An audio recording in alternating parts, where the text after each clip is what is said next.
Nothing can ever be created from nothing, nor can it, once born, be summoned back to nothing. The universe consists of body and space. All else is only seeming, or the result of opinion.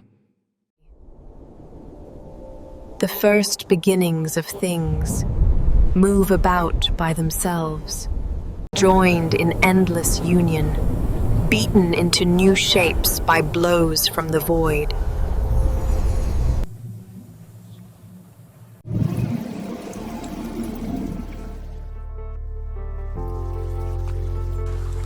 Beyond our world lie other worlds, other breeds of men and other kinds of animals.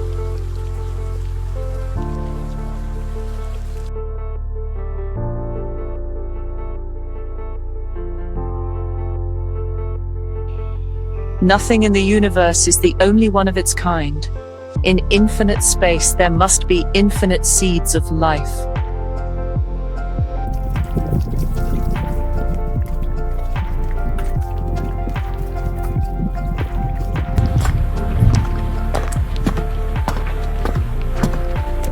The mind itself is formed of exceedingly tiny seeds, more delicate than wind, more light than air. It is woven from breath and warmth, and a third part without name, which gives to these their motion.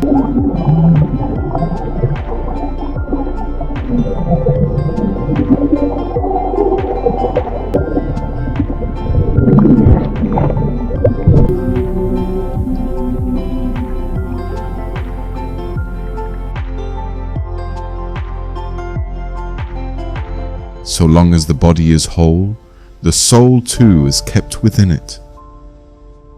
When the prison house of the body shatters, the soul is scattered abroad through the winds of air.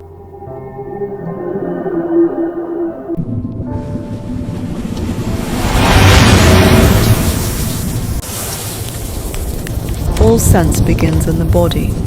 Sight comes from the clash of films of things with the eyes, sound from waves that strike the ears, scent from the wandering particles of flowers. Thus the mind receives images of the world. The mind projects its own dreams, weaving shadows into forms and visions. The images drift before us in sleep until waking scatters them away.